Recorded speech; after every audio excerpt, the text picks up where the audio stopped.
O Senhor esteja convosco.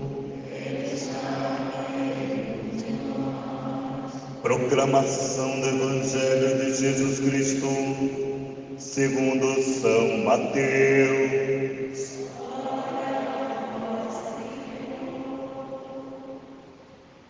Naqueles dias, apareceu João Batista pregando no deserto da Judéia: convertei-vos, porque o reino dos céus está próximo. João foi anunciado pelo profeta Isaías, que disse: esta é a voz daquele que grita no deserto: preparai o caminho do Senhor, endireitai suas veredas. João usava uma roupa feita de pelos de camelo e um cinturão de couro em torno dos rins. Comia gafanhotos e mel silvestre. Os moradores de Jerusalém, da cidade da Judéia e de todos os lugares em volta do rio Jordão vinham ao encontro de João. Confessavam os seus pecados e João os batizava no rio Jordão.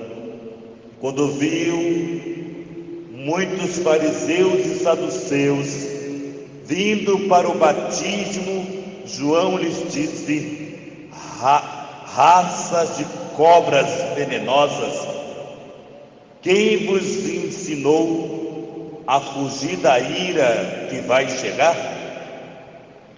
Produzi frutos que provem a vossa conversão. Não penseis que basta dizer: Abraão é nosso pai, porque eu vos digo, até mesmo desta pedra Deus pode fazer nascer filhos de Abraão. O machado já está na raiz das árvores, e toda árvore que não der bom fruto será cortada e jogada no fogo.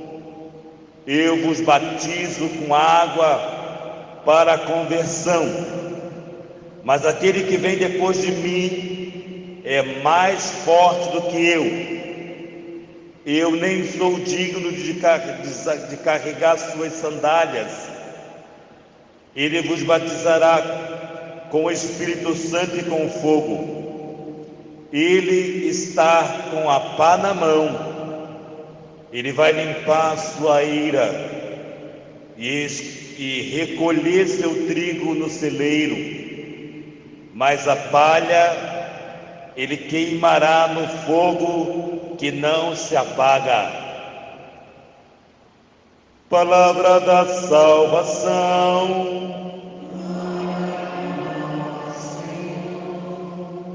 Amados irmãos, queridas irmãs, nos aproximando cada vez mais dessa expectativa da chegada do Senhor Jesus, e sempre lembrando que nós já estamos a aguardar, a esperar a segunda volta do nosso Senhor, para nós cada vez mais tirarmos dessa ideia de que nós estamos esperando um bebê, uma criança. Não mais estamos esperando uma criança. Celebramos o nascimento da primeira chegada, porém agora nós estamos imbuídos de expectativas para essa segunda volta do nosso Senhor Jesus Cristo. Por isso vai aparecer essa figura de João Batista.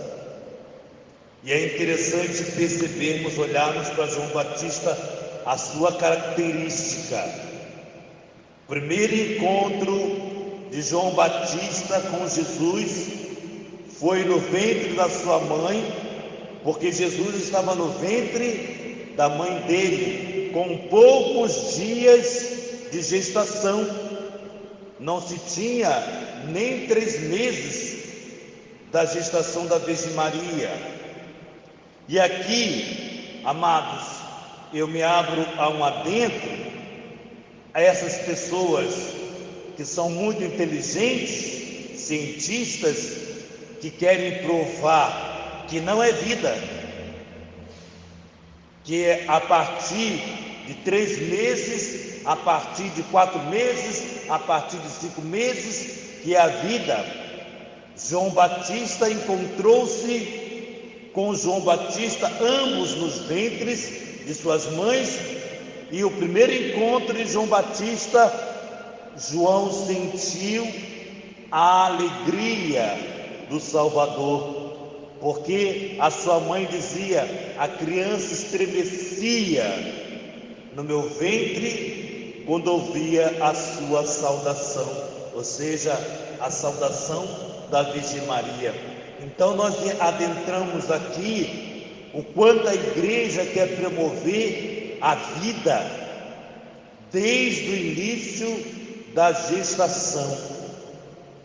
E aqui, amados irmãos, nós percebemos a figura de João Batista, que era um homem extremamente religioso.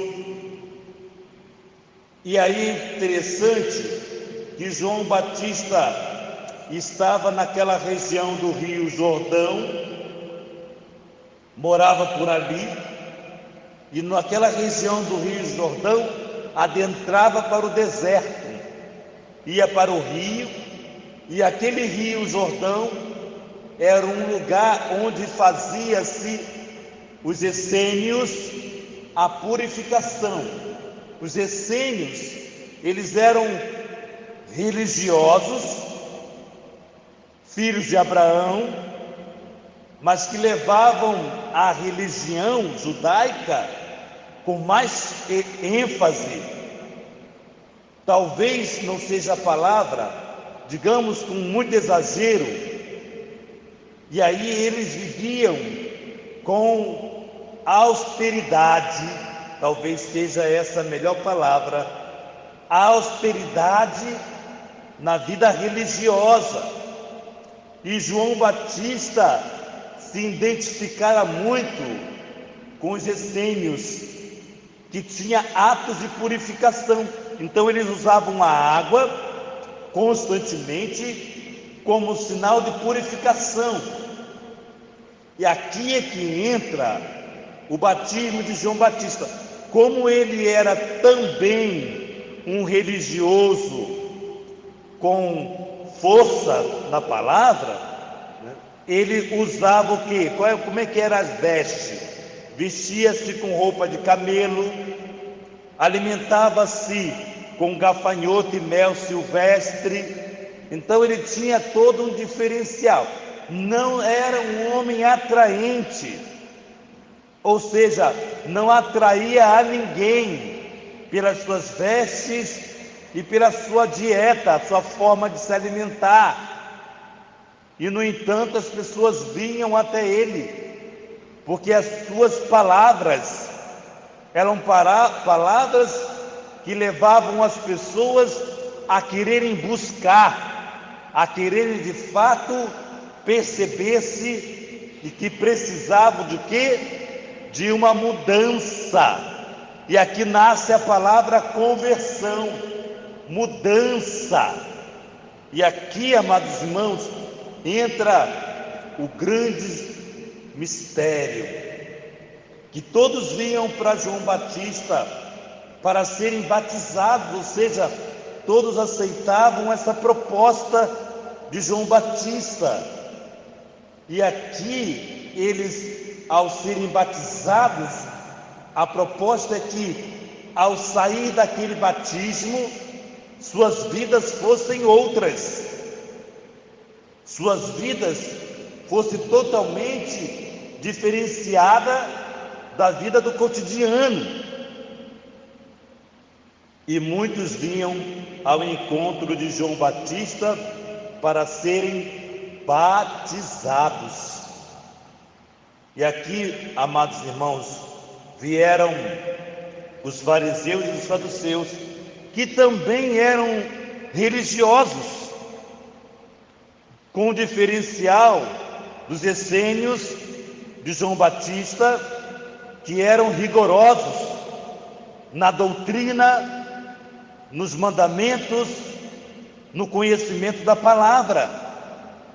Trazia a raiz de Abraão com força, a palavra tinha força. Nós, por exemplo, nós estamos muito católicos light.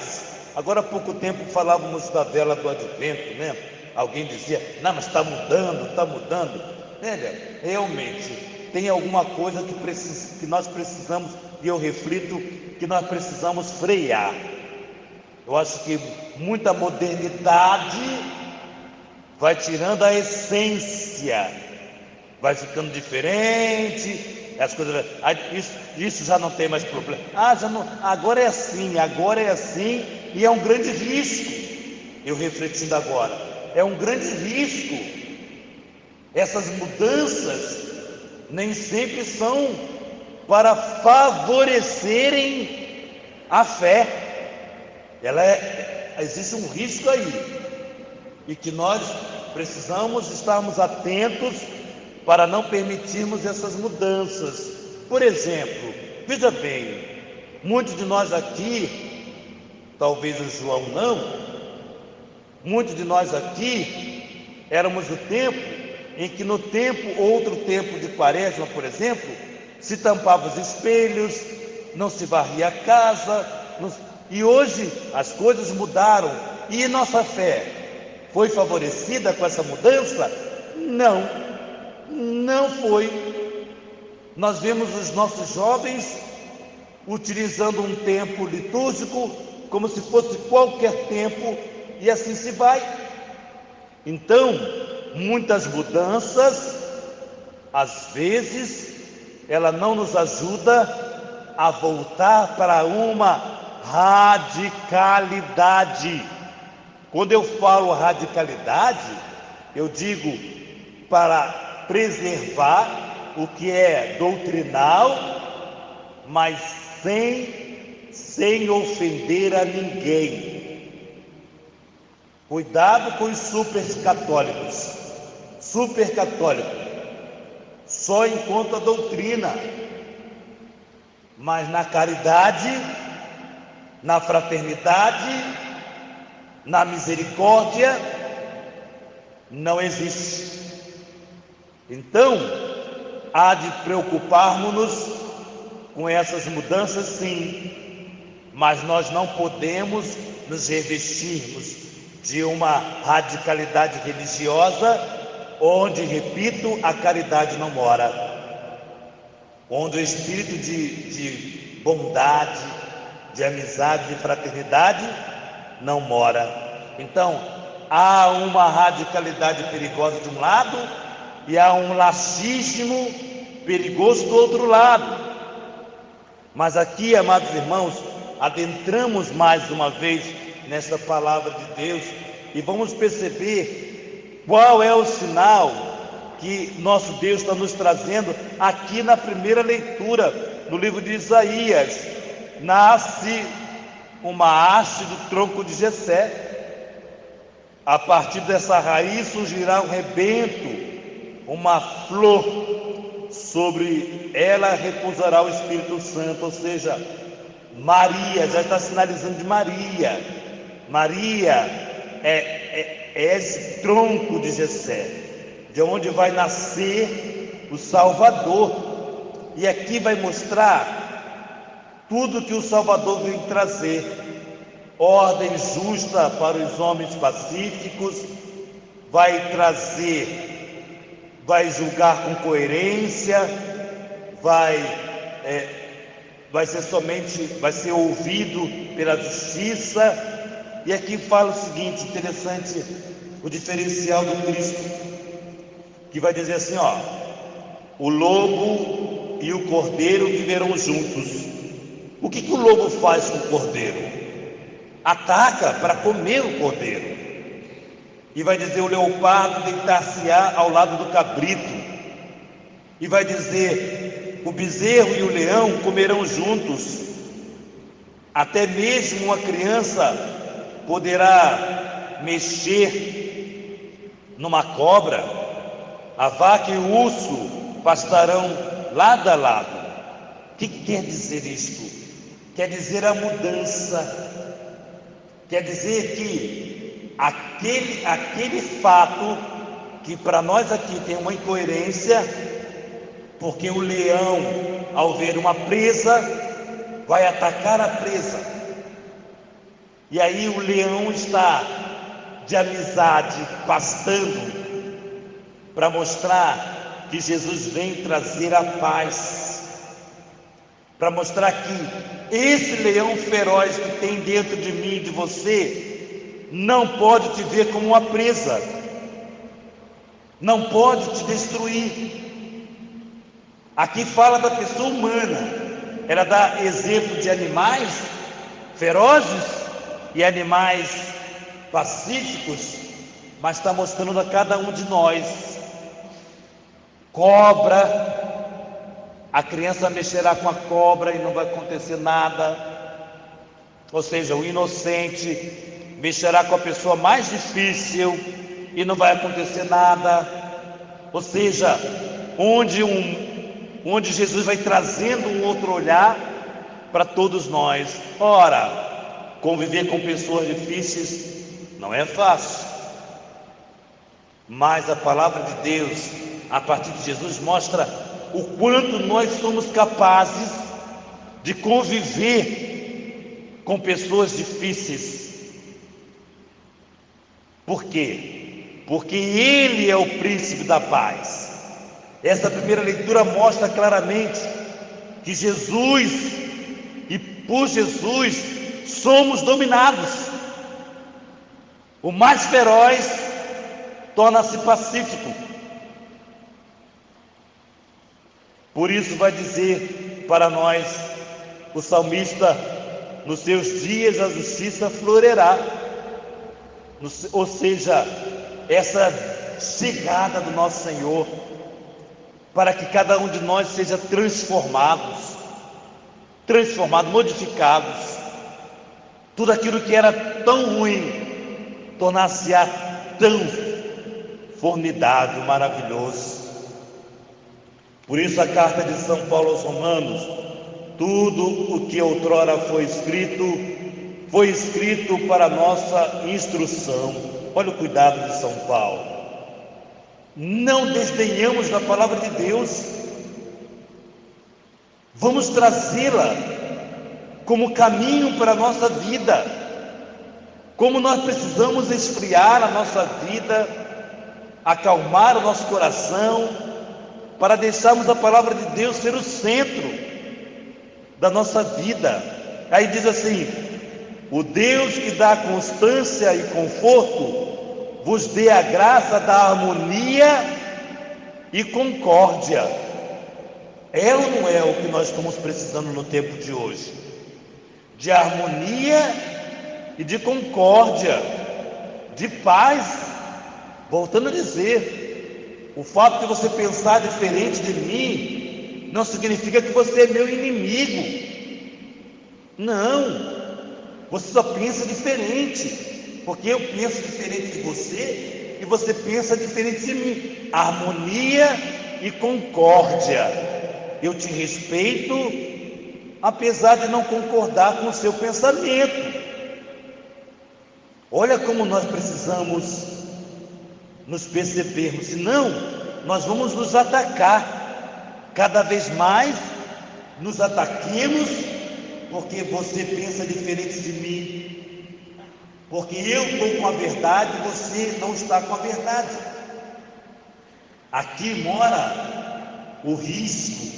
Por isso, percebe que as leituras vão nos trazer o que? A passividade. Eu te amo, mesmo que você pense diferente de mim. Ponto final. Não é bonito? Olha como a palavra de Deus é rica. Olha como nós precisamos nos dominar por essa palavra. Harmonia e concórdia uns com os outros, como ensina Cristo Jesus. Quando foi que o nosso Senhor Jesus Cristo foi rude, de fazer o mal para alguém? Nenhum momento. Arrancaram, lá, Pedro arranca a orelha do camarada lá que queria prender Jesus. Jesus, não dá aqui, Pedro, não dá essa orelha aqui. Pegou a orelha, colocou de volta. Não, deixa ele pensa diferente de mim. Deixa ele agir conforme ele tem que agir. Veja bem como a palavra de Deus é bússola todo dia para nós. E não é fake news, é verdade, porque Cristo fez a palavra do Antigo Testamento se cumprir na sua vida, comprovou tudo aquilo que os profetas anunciaram. E aí voltemos para o Evangelho, quando vai dizer João: convertei-vos, porque o reino dos céus está próximo. Há uma pergunta aqui eu vos faço: vocês são convertidos ou convencidos? Explico a diferença de um de outro. Um convertido é uma pessoa que tem Jesus como centro da tua vida, que muda toda a sua história, toda a tua vida, toda a sua necessidade é a partir de Cristo. Quem não precisa de dinheiro? Todos nós. Mas o precisar é primeiro Cristo. Quem não precisa de saúde? Todos nós. Mas o precisar é primeiro Cristo. Ou seja, tudo parte do nosso Senhor Jesus Cristo. Toda a nossa postura, toda a nossa vida, toda a nossa ação vem do Espírito Santo de Deus por conta de Cristo. E o convencido? O convencido é: vou para a missa, estou na missa. No outro dia, no outro domingo diz: não vou à missa, e está tudo bem. O convencido, ele acredita que a postura de vida dele, religiosa, parte dele, é a partir dele, é a partir da vontade dele, do querer dele. Esse é o convencido. Batiza os seus filhos na igreja sem a menor fé, não tem fé. Comungam,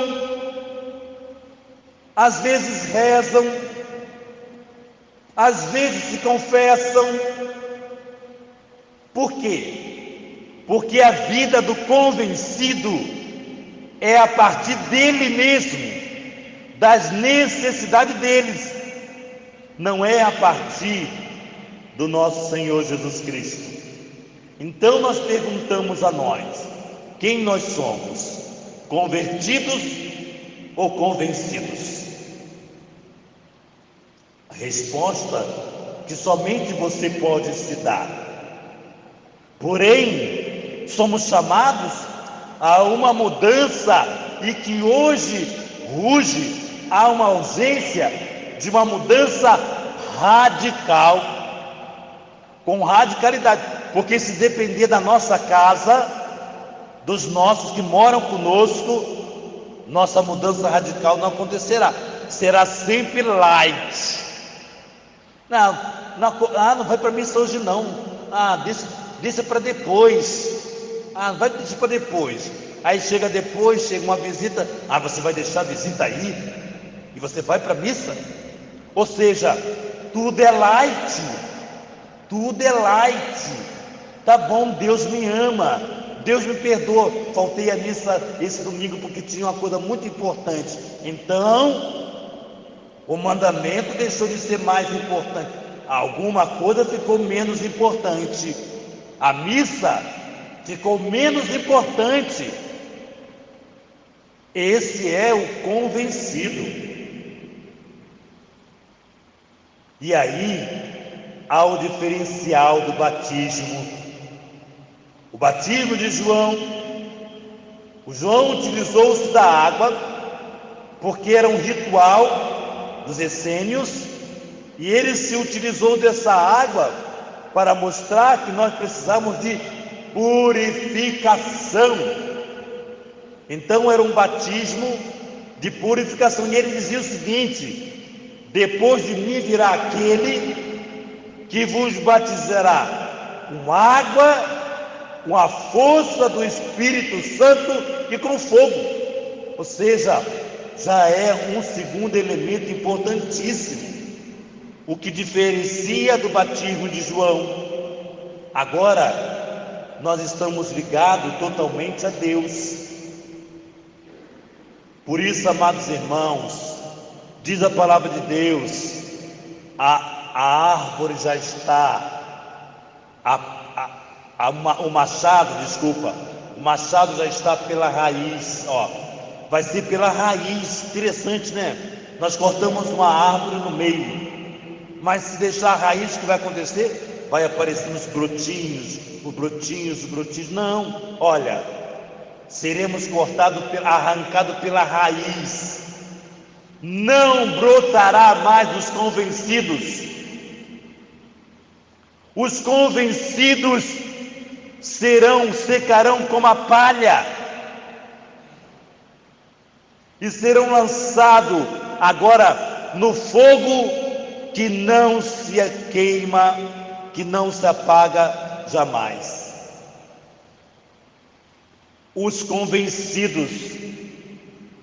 Então, ao esperarmos essa segunda vinda do nosso Senhor, nós somos provocados a deixarmos de sermos convencidos, católicos relaxados,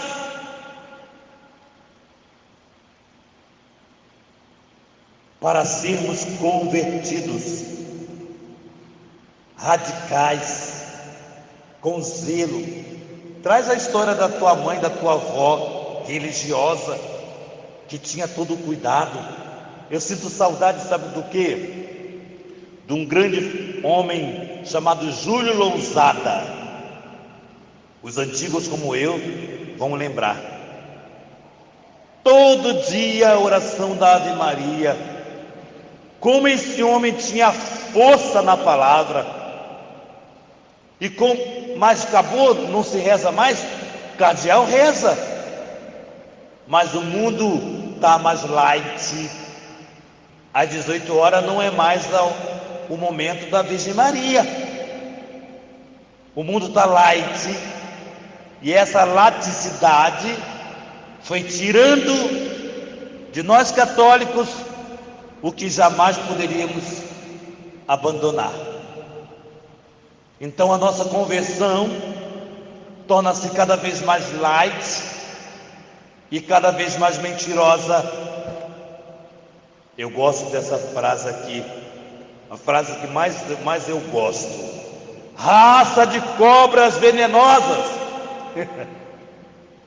João Batista, quando viu quem? Os religiosos, os fariseus e saduceus, com Bíblia debaixo do braço, e foram lá. Por quê? Porque eles foram lá?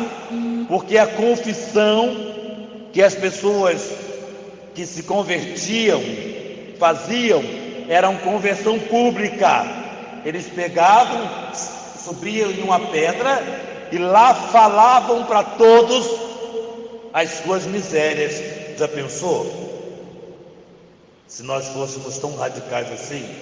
Aí o padre: hoje eu vou sortear o número, dou um número para cada um. Aí hoje eu vou sortear um número tal, venha, fica aqui no meio, fala a tua miséria aí, confessa. Já pensou?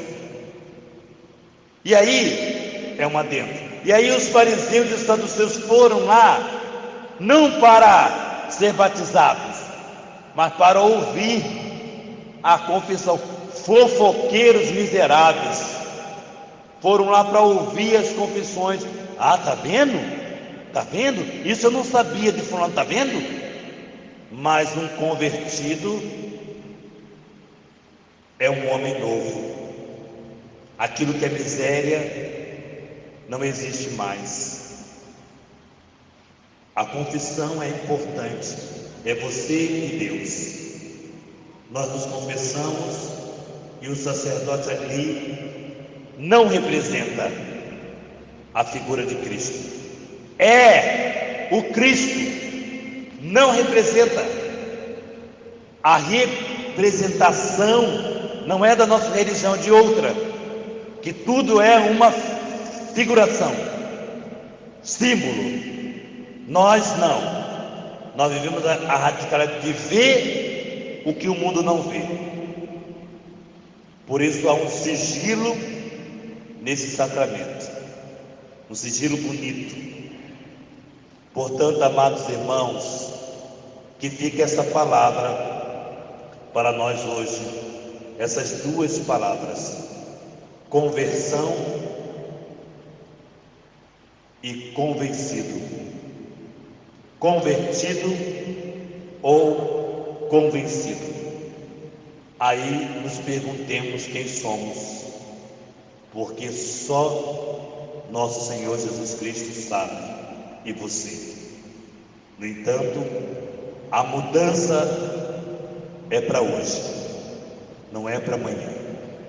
Não saiamos daqui hoje da mesma maneira que entramos.